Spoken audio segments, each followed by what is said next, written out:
बिस्मिल्लाहिर्रहमानिर्रहीम, अस्सलाम वालेकुम। सबसे पहले तो उन तमाम स्टूडेंट्स को जिनका अभी रिसेंटली एम इकोनॉमिक्स का पार्ट 1 और पार्ट 2 का रिजल्ट आया और वो लोग क्लियर कर गए हैं, उन तमाम स्टूडेंट्स को बहुत बहुत मुबारक हो।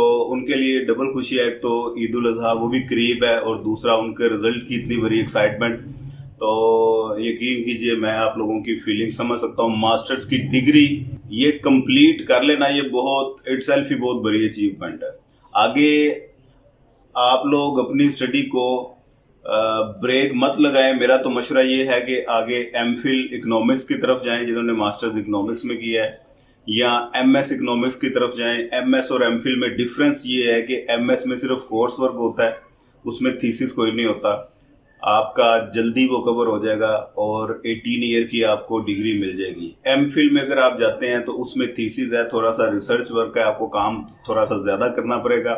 उसकी फिर अप्रूवल होती है, सुपरवाइजर होते हैं, वो आपको फिर एक असाइन करके देते हैं टॉपिक, उसके ऊपर आपने वर्किंग करके वो जमा करवानी होती है। फिर उनको डिफेंड करना होता है एक टीम के सामने, एक बेंच के सामने। वो डिफेंड कर देते हैं तो आपका वो थीसिस अप्रूव कर देते हैं, पास कर देते हैं, तो फिर जाके आपको एमफिल की डिग्री मिलती है। जो लोग शौक के लिए स्टडी कर रहे हैं उनको फिर एमफिल की तरफ जाना चाहिए। जो लोग गवर्नमेंट एम्प्लॉयज हैं या प्राइवेट एम्प्लॉयज हैं, उनका सिर्फ मकसद डिग्री लेना ताकि उनका इंक्रीमेंट लगे, तो वो बेशक एमएस की तरफ चले जाएं, इससे कोई इतना इशू या दिक्कत नहीं है। ठीक है, अब आते हैं उन स्टूडेंट्स की तरफ जो किसी वजह से इस दफा फिर रह गए हैं, कंप्लीट नहीं कर सके। अल्लाह पाक की रहमतों से मायूस बिल्कुल भी नहीं होना चाहिए। कल मेरी एक स्टूडेंट से बात हो रही थी, उसने कहा सर जी मेरी जॉब बहुत टफ है, मेरा रिजल्ट आया, मेरे दोबारा फिर सप्लियां लग गई हैं, तो अब मैं आगे फर्दर इस डिग्री को कंप्लीट नहीं करूंगी। ठीक है, तो ऐसे बेशुमार और भी लोग हैं जो डिसहार्ट होकर बैठ गए हैं इस रिजल्ट के साथ। तो मेरा उन सब के लिए मशवरा ये है कि बिल्कुल भी डिसहार्ट होने की जरूरत नहीं है। मास्टर्स की डिग्री है ये, और ये कुछ ना कुछ सेक्रीफाइस करके मिलती है। ठीक है, अगर आपने पहले मेहनत की है, उसका रिजल्ट नहीं निकला, इसको दोबारा ट्राई करें और अपनी मेहनत ज्यादा करें। घंटा 2 घंटे ज्यादा आप पढ़ना शुरू कर दें और अगली दफा आप अटेम्प्ट करें, इंशाल्लाह ताला लाजमी निकल जाएंगे। बाकी जितने भी स्टूडेंट पास किए हैं आपके जैसे हैं, कोई उनको सुरखाब के पर नहीं लगे हुए, कोई इसमें कोई इतनी अजीब हैरत की बात नहीं है।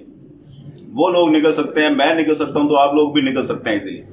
आगे वैसे भी एचईसी ने प्राइवेट मास्टर्स बैन किया हुआ है। जिनकी सप्ली लगी है, दोबारा उनके पास चांस है सप्ली देने का, तो वो ये बेवकूफ़ी कभी भी मत करें, ये सोच के भी ना स्किप करें पेपर, क्योंकि आगे पता नहीं आप मास्टर्स कंप्लीट कर सकेंगे कि नहीं कर सकेंगे। एचईसी की बड़ी बेहुदा पॉलिसीज हैं प्राइवेट स्टूडेंट्स को लेके।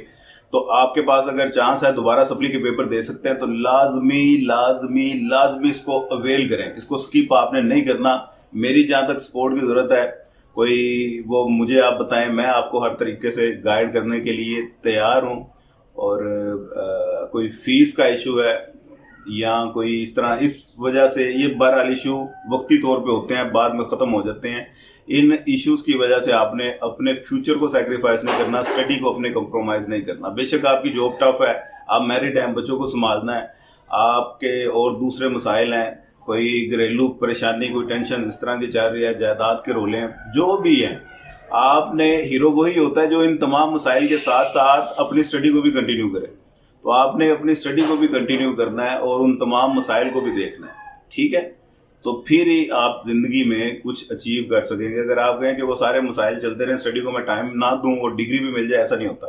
तो आप इसको कंटिन्यू लाजमी करें। जो लोग फेल हो गए हैं उनको वो भी मायूस मत हों, दोबारा इनकी एडमिशन्स भिजवा के और अगले साल नए सिरे से इसकी तैयारी करें। अल्लाह पाक आपको कामयाब करे। खुदा हाफिज।